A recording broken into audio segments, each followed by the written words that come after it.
Hi and welcome to Foodomania. Today I'm making a very easy and healthy South Indian curry known as Podalangai Kootu. This is basically snake gourd cooked in a lentil and coconut based gravy. So let's get started. To make this dish, start by slicing snake gourd into 1-inch slices and add it to a pressure cooker. Then add about quarter cup of moong dal soaked in water for 30 minutes, 1 cup of water, a quarter teaspoon of hing or asafoetida, 1 teaspoon of salt, and then pressure cook it for about 2 whistles. Let the pressure release completely, open and set it aside.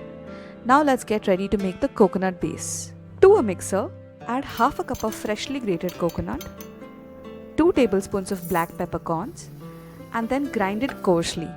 Then add about a quarter cup of water and grind it to a smooth paste. Add this coconut paste to the veggie and lentil mixture. Mix it well and boil for about 5 to 7 minutes. At this point, you can taste and adjust for salt if required. So the curry is done. Now let's get ready to make the tadka. Heat 1 teaspoon of ghee or oil.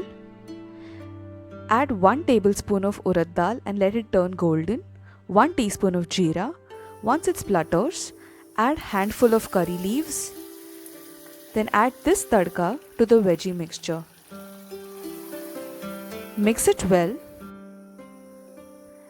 and your lentil snake gourd curry is ready to serve. This goes really well with roti or rice. This wholesome meal is really light on your stomach. You must give it a try. The written recipe for this will be up on foodomania.com. I'll see you again next time with another recipe. Bye.